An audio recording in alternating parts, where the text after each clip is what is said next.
वालों ने कैसा रिएक्शन दिया जब उन्हें ये यकीन हो गया कि मैंने इस्लाम वाकई कबूल कर दिया है। जैसा कि मैंने आपको पहले वीडियो में बताया कि अक्टूबर मंथ में मैंने अपने पापा को SMS के थ्रू बता दिया था कि मैं इस्लाम कबूल कर चुकी हूँ। पहले मेरे पापा ने ये एक्सेप्ट नहीं किया, मेरे फादर साहब ने ये माना ही नहीं। उनको लगा शायद ये इन्फ्लुएंस है, असर थोड़ा बहुत होता है, जो आप रेगुलरली जो आप देखते हैं, सुनते हैं, जिस माहौल में रहते हैं थोड़ा सा असर हो जाता है, तो शायद ये वो असर हुआ है इस पे।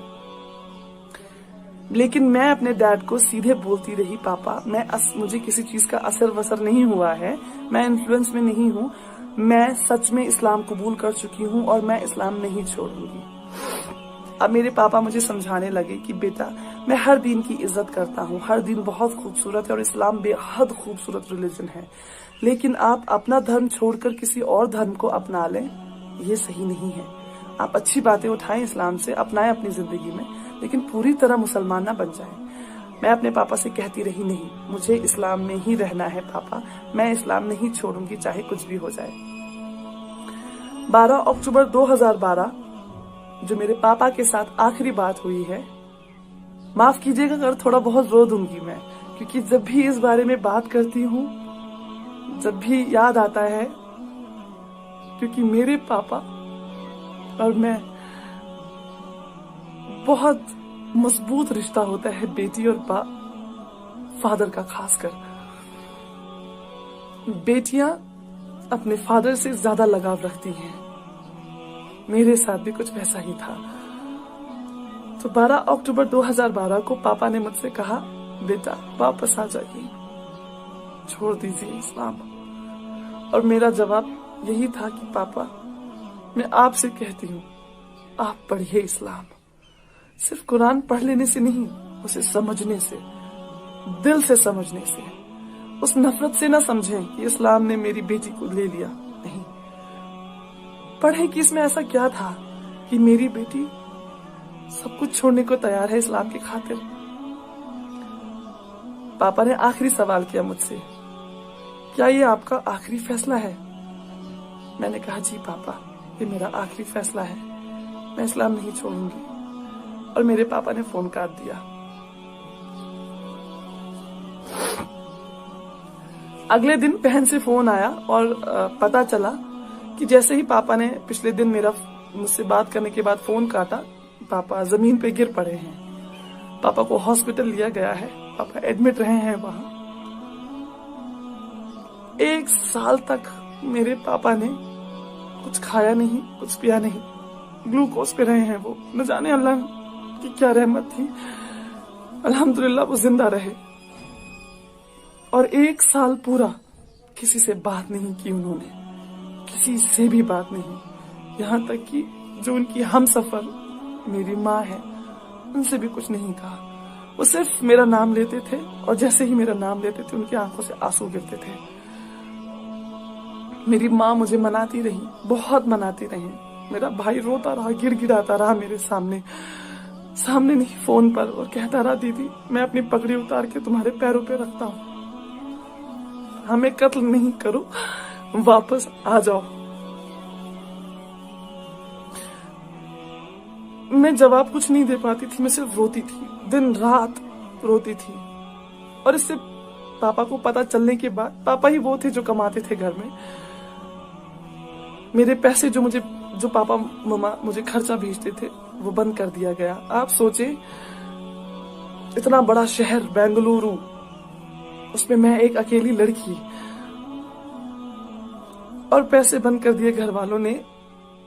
न खाने को पैसे हैं, ना जिस कमरे में रहती हूँ वहां पे करने के लिए रेंट। आखिरकार धीरे धीरे बहन ने बात बंद की, भाई ने बात बंद की।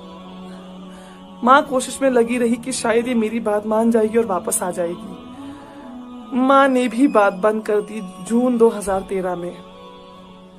माँ थक गई कोशिश करते करते कि ये वापस नहीं आएगी, ये नहीं छोड़ेगी इस्लाम। माँ ने कहा, जो भी बात आपको करनी है यहाँ आकर करें, जो भी आपको कहना या सुनना है यहाँ आके सामने करें, फोन पे आज के बाद कोई बात नहीं होगी। और सारे नंबर्स वगैरह बदल दिए गए। घर का लैंडलाइन बंद करवा दिया गया, मोबाइल नंबर्स चेंज हो गए। मतलब मैं वो हो गई, कहते हैं ना, बिल्कुल बेसहारा। बेशक मेरा सहारा अल्लाह था, मेरा ईमान अल्लाह था, मेरा यकीन अल्लाह था। लेकिन जरूरत होती है, माँ बाप की जरूरत होती है। खुदा का निजाम ही कुछ ऐसा है, माँ बाप वो मोहब्बत औलाद से, और वो औलाद के दिल में मोहब्बत अपने माँ बाप के लिए, ये खुदा ने कुछ सिस्टम ही ऐसा बनाया है। तो जब वो मेरी जड़ें जब हिल गई, मैं कमजोर पड़ गई, और यहाँ से माँ बाप ने पैसा भेजना बंद कर दिया था पहले ही, मजबूर होकर मुझे वो कमरा छोड़ना पड़ा और मैं जाके रहने लगी एक मदरसे में। वहां पे गरीब लड़कियां और अनाथ लड़कियां रहा करती थी। मैंने वहां रहना शुरू किया। सबसे अच्छी बात यह हुई कि मैंने अरबी सीखी वहीं पे। मैं जो अरबी में आज कुरान पढ़ पाती हूँ, मेरी पहली बेसिक तालीम अरबी की उसी मदरसे में हुई, और बहुत कुछ सीखने को मिला कि मैंने तो फिर भी 23-24 साल माँ बाप के साथ रही हूँ। माँ बाप ने इतना अच्छी जिंदगी दी है, हमेशा ख्वाहिशें पूरी की हैं।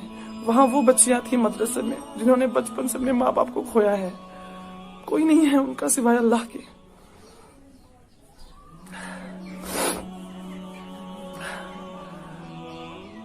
आखिर माँ बाप के साथ बिल्कुल बात बंद हो चुकी। नवंबर 2018 में जो आखिरी बात मेरी हुई है, वो हुई है मेरी नानी से। मैंने अपनी नानी को किसी तरह, मुझे उनका नंबर याद आया, एक दिन क्लिक हुआ अचानक से। मैंने जल्दी से वो डायल किया तो नानी ने ही उठाया। नानी से बात हुई, बेहद खुश हुई नानी मेरी आवाज सुनकर। मेरे बारे में पूछा उन्होंने, फिर बोला, बेटा क्यों किया तुमने ऐसा, क्या जरूरत थी करने की? अब सब भूल चुके हैं तुम्हें, कोई याद भी नहीं रखता है, तुम्हारे बारे में कोई बात नहीं करता। तुम्हारी बात, तुम्हारा नाम लेना सख्ती से मना है, तुम्हारा नाम कोई नहीं ले सकता। तो अब आप जहां हैं खुश रहें, अच्छे से रहें, सुकून से रहें। तड़पना आपको भी है, तड़पना हमें भी है, क्योंकि वो खून का रिश्ता, मोहब्बत का रिश्ता जो हमारे बीच है, वो तो खत्म नहीं हो सकता।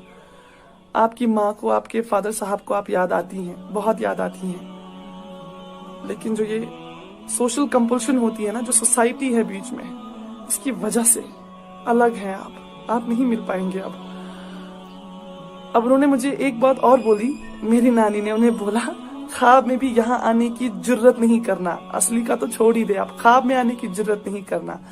आपके घर वालों को तो छोड़ दे, बाकी जो है आपके रिश्तेदार आपको इतने टुकड़े करेंगे कि आपको ये नहीं पता चलेगा, किसी को पता नहीं चलेगा कि ये फातिमा जी गई कहाँ।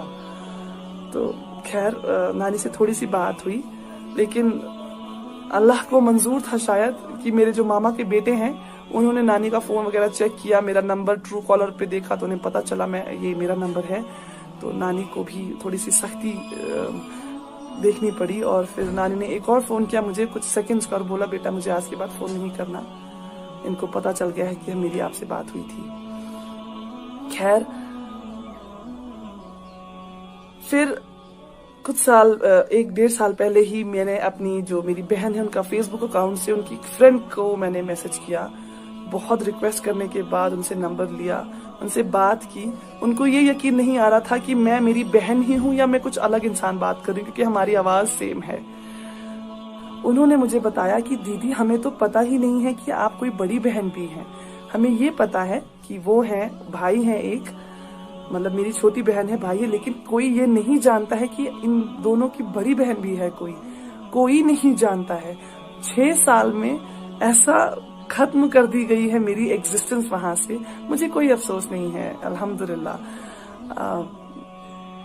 ये शायद हक है उनका ये करने का। वो जितनी सख्ती करेंगे ये हक होगा उनका, और मैं कभी शिकायत नहीं करूंगी कि नहीं आपने ऐसा क्यों किया, आपने मेरा नाम लेना क्यों छोड़ा, या आपने मेरी एग्जिस्टेंस खत्म क्यों की, क्यों नहीं बताया लोगों को कि मैं आपकी बड़ी बेटी हूँ। नहीं, मुझे कोई अफसोस नहीं है। एज उनके रिलीजन का मेंबर होने के हिसाब से मैंने बहुत गलत किया है, उनके लिए बहुत गलत किया है। वो कहते हैं ना कहावत की, जीते जी मार डालना, कुछ वैसा ही किया है मैंने उनके साथ। मुझे पता है मैंने गलत नहीं किया, ये मेरा दिल जानता है। मेरा अल्लाह जानता है कि अपने अल्लाह के लिए ही मैंने सब कुछ छोड़ दिया, सब कुछ छोड़ दिया। ये बातें उन्हें तब तक समझ नहीं आएंगी जब तक अल्लाह की रहमत उन पर नहीं होगी, उनके दिल नहीं खुलेंगे, उनके कानों से पर्दे नहीं हटेंगे। तब तक जब तक उनको ये बात समझ नहीं आएगी इस्लाम के बारे में, अल्लाह के बारे में, हमारे नबी सल्लल्लाहु अलैहि वसल्लम के बारे में, तब तक नामुमकिन है कि वो मेरी सिचुएशन को समझेंगे। मुझे कोई शिकायत नहीं है किसी से भी। खैर, जितने भी नए मेंबर्स घर में ऐड हुए हैं, जैसे कजन्स वगैरह की, मेरे भाई की शादी, चचेरे भाई की शादी, जिनकी भी भाई बहनों की शादी है, जितनी भी भाभियां या जीजू घर में आए हैं, किसी को नहीं पता है कि इनकी एक बड़ी बेटी भी थी। तो बिल्कुल ही खत्म कर दी गई हूँ। आप लोगों से कहना चाहती हूँ कि अगर आपके पास आपके माँ बाप हैं, जिंदा हैं, आपके वालिद हैं, आपकी माँ है, आपके साथ है, वो वालिदैन दोनों हैं आपके साथ, या शायद किसी और शहर में, किसी और देश में रहते हैं, अल्लाह के लिए कभी ऐसा ना करें कि उन्हें तकलीफ हो। ये ऐसा अनमोल तोहफा अल्लाह ताला ने आपको दिया है। बहुत खुश नसीब है अगर आपके पास दोनों हैं या एक भी है, बहुत खुश नसीब है, यकीन मानिए। ये ऐसा तोहफा है जिसके लिए आपने कुछ पैसे नहीं दिए। आप जाते हैं ना दुकान पे, आप जब पैसे देते हैं तभी कोई तोहफा खरीद सकते हैं किसी को देने के लिए। अल्लाह ने आपको फ्री में दिया है। आप अपनी माँ से जन्म लेते हैं, माँ और जो पापा फादर साहब होते हैं, दोनों से बेहद मोहब्बत मिलती है, मोहब्बत में पले बड़े हैं आप। आपको क्या देना पड़ा उन्हें? कुछ भी नहीं। उन्होंने आपका ख्याल तब रखा जब आप बेसहारा थे, बिल्कुल बेसहारा। जब आप शायद खुद कुछ खा पी नहीं पाते थे, तब माँ ने आपको छाती से लगा के आपका पेट भरा है। जब आपको चलना नहीं आता था, आपके फादर साहब ने आपकी उंगली पकड़ के गिर गिर के चलना सिखाया है। आपकी स्कूल की फीसेस आप कैलकुलेट करने बैठेंगे ना, ताउम्र की आपको फीसेस कितनी लगी हैं, आपका दिमाग चकरा जाएगा कि आपके माँ और पापा ने कितना खर्चा किया है आपको इस तरह का इंसान बनाने के लिए। तो अगर आपके माँ बाप आपके पास हैं, करीब हैं, थोड़े दूर भी हैं, खुदा के लिए उन्हें बताएं कि आप उनसे कितनी मोहब्बत करते हैं। उन्हें बताएं कि वो कितना अहम हिस्सा है आपकी जिंदगी का। अगर वो दूर हो गए आपसे, दोबारा आपको मौका कभी नहीं मिलेगा उन्हें ये बताने का। तो जब तक जान है बता दीजिए, जब तक ये सांसें चल रही हैं उन्हें एहसास करवा दीजिए। इस्लाम में सुना है कि जन्नत माँ के पैरों के नीचे है, जिस जन्नत के लिए हम तलब रखते हैं। सारे रमजान हमने यही दुआ मांगी है कि या अल्लाह जहन्नम से दूर रखना और जन्नत में जगह देना, या अल्लाह जन्नत में जगह दीजिएगा। वो जन्नत माँ के पैरों के नीचे है। जरा उन पैरों को चूम कर देखिए, जरा उस माँ के हाथों को चूम कर देखिए, जरा उनकी दुआएं लेकर देखिए, आपको जन्नत मिल जाएगी। और जन्नत का दरवाजा आपके वालिद साहब, आपके फादर साहब। जब तक जन्नत का दरवाजा नहीं खुलेगा आप अंदर दाखिल नहीं हो सकेंगे। तो दोनों ही बहुत अहम हैं, बहुत जरूरी हैं। कद्र कीजिए इस तोहफे की जो आपको बिना कुछ पे किए बगैर मिला है। कद्र कीजिए उस तोहफे की जिन्होंने ताउम्र आपका ख्याल रखा है और आपसे वैसी ही मोहब्बत करी है जिस दिन से आप पैदा हुए हैं। वही मोहब्बत वो